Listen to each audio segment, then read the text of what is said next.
বিশ্বকাপ শুরু হতে আর মাত্র ৩০ দিন বাকি। বিশ্বকাপ সামনে রেখে প্রাথমিক স্কোয়াড ঘোষণা করেছে আর্জেন্টিনা। ৫৫ সদস্যের প্রাথমিক তালিকা প্রকাশ করেছেন কোচ লিওনেল স্কালোনি। তবে এই প্রাথমিক তালিকাতেও জায়গা হয়নি পাওলো দিবালার মতো তারকা খেলোয়াড়ের। দিবালা ছাড়া সবচেয়ে আলোচিত অনুপস্থিতির তালিকায় আছেন আনহেল কোরেয়া এবং ভ্যালেন্তিন কাস্তেয়ানোস। দীর্ঘদিন জাতীয় দলের পরিকল্পনায় থাকা এই তিনজনকে এবার প্রাথমিক তালিকায় রাখা হয়নি। এর বদলে সুযোগ পেয়েছেন মাতেও পেলেগ্রিনো ও মাতিয়াস সোলে।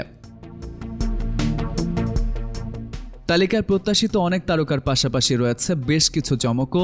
এমন কয়েকজন ফুটবলারের নাম এসেছে যাদের জাতীয় দলে আগে কখনো ডাকা হয়নি, কিন্তু স্কালোনির নজরে তারা অনেকদিন ধরেই ছিলেন।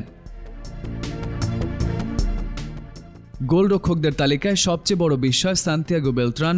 রিভার প্লেটের এই তরুণ গোলকিপার জায়গা পেয়েছেন ৬ জনের তালিকায়। যদিও তার সামনে আছেন অভিজ্ঞ এমি মার্তিনেজ, জেরোনিমো রুলি এবং হুয়ান মুসোর মতো অভিজ্ঞরা।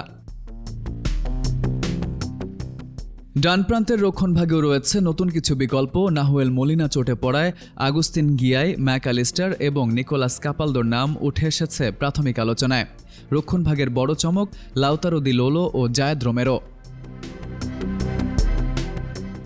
মিডফিল্ড ও আক্রমণ ভাগেও চমক রেখেছেন আর্জেন্টিনা বস। মিল্টন দেলগাদো এবং থমাস আরান্দার মতো তরুণদের রাখা হয়েছে তালিকায়। এছাড়া দলে ফিরেছেন গিদো রদ্রিগেজ, নিকোলাস দোমিঙ্গেজ, অ্যানিবাল মোরেনো এবং এমিলিয়ানো বুয়েন্দিয়া। তালিকায় ৫৫ জনের নাম থাকলেও বাস্তবে স্কালোনির হাতে খুব বেশি অপশন নেই। বাম প্রান্তের ব্যাকআপ হিসেবে সিদ্ধান্ত বাকি রয়েছে মার্কোস আকুনা এবং গ্যাব্রিয়েল রোহাসকে নিয়ে। সবশেষে অবশ্য আলোচনার কেন্দ্রে আছেন একজনই, লিওনেল মেসি। বিশ্ব চ্যাম্পিয়ন অধিনায়ককে ঘিরেই আবারও বিশ্ব মঞ্চে শিরোপা ধরে রাখার স্বপ্ন দেখছে বিশ্ব চ্যাম্পিয়নরা। M1 TV news desk.